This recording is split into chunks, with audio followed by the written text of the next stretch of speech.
Luis Miguel González, director editorial de El Economista. ¿Cómo estás, Luis Miguel? Joaquín, encantado de estar por acá. No, a mí me da más gusto.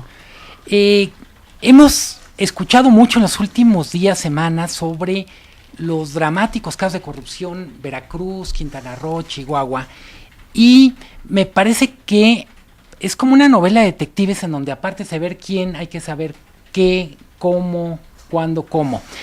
Lo menciono esto porque nos metimos en el periódico a ver una de las acusaciones sobre el gobierno de Quintana Roo y es: desapareció literalmente el impuesto hotelero.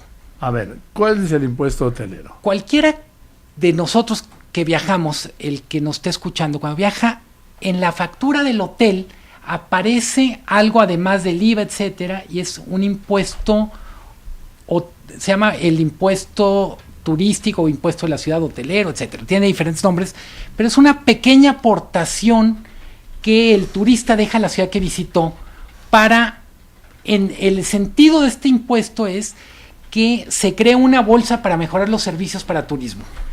Evidentemente, siendo Cancún el principal receptor de turismo, junto con la Ciudad de México, es el que más capta. ¿Dónde estuvo la trampa o el truco? El reglamento específico de aplicación del impuesto hotelero en Cancún, en Quintana Roo, no tenía prácticamente ninguna obligación ni de rendición de cuentas ni de explicación. Literalmente entraba en una especie de caja negra. Son 1.500 millones de pesos nada más del año pasado, lo que desapareció. Pero no, ¿cómo?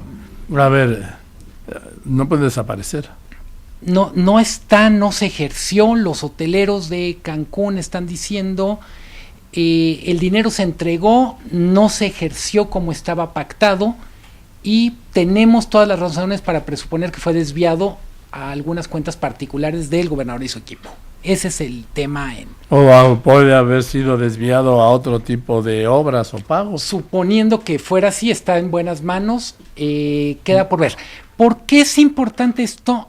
En muchos de los casos que estamos viendo, probablemente no sea corrupción en el sentido que la gente está imaginando, sino simplemente una... No digo que haya sido así, digo que puede haber sido. Pero tienes mucha razón. Lo que quiero decir es, hay una nula rendición de cuentas de cómo se está ejerciendo los recursos.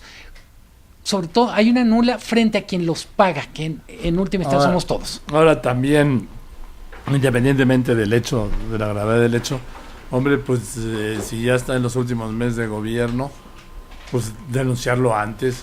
Totalmente. No, digo, a ver, porque se lleva pagando no sé cuántos años. No es el único estado que lo paga, no es la única ciudad, y creo que en términos generales hay una especie de enorme necesidad de poner al día algunos de estos impuestos especiales, es decir, cómo nos explican mejor cómo están ejerciendo, insisto, no solo en Quintana Roo, en todo el país, es cómo funciona este impuesto en todas las ciudades que efectivamente captan muchísimo dinero con eso. Bueno, pues yo te doy un caso, el de los boletos de avión, el del uso del aeropuerto. Si es una empresa privada, ¿por qué me van a cobrar impuestos por usar una empresa privada? Somos, en general, los economistas hablan de este fenómeno como economía de las letras chicas. Hay muchísimos cargos para una persona en las que uno no sabe, porque es muy complicado, porque no te explican, pero que terminan marcando la diferencia entre un precio justo y un precio inflado. Hay boletos de Viva Aerobús o de Interjet a veces, que es más los impuestos, cargos y todo esto, que el precio en sí del boleto. Y mínimo nos tendrían que decir, este impuesto que tú pagaste, 500, 600 pesos por boleto, se emplearon en mejorar los baños, en pagar seguridad, en poner aire acondicionado o cualquier cosa. Pero ¿por qué nosotros vamos a financiar los gastos de una empresa privada? Totalmente. Es lo que yo pregunto. ¿Por qué? Es un buen tema, totalmente. Porque me parece con mucha frecuencia con el tema tienes mucha razón. Cuando estamos hablando de revisar lo que pasó en otros gobiernos, yo creo que tiene dos razones de hacer este análisis. Uno es revisar para poder castigar a quien se tenga que castigar, pero lo otro más importante es cómo generamos mecanismos para aprender y que no nos vuelva a pasar.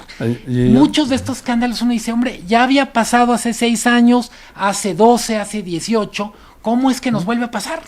Y te digo, en el caso de los aeropuertos, mientras menos movimiento tenga, por ejemplo, el de Tuxtla, es más caro. No, pues sí. tienen que llegar a una cuota y literalmente entre menos les toca cargar, más muerto.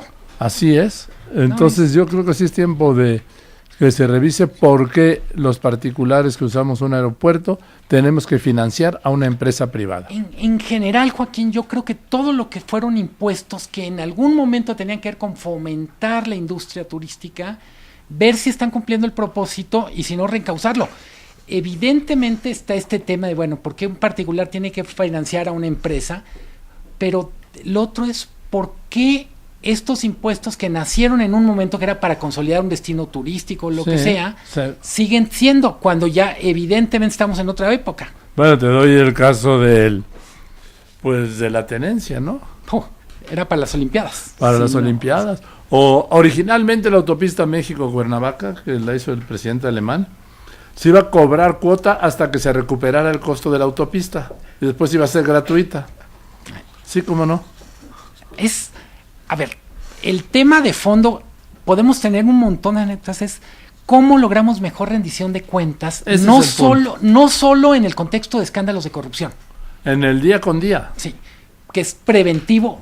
Estamos, como lo ha reconocido el propio presidente, estamos enfermos de desconfianza. Todo mundo desconfía de todos. Hay una falta de confianza en el gobierno, en las empresas, en los comunicadores, etcétera. En todo.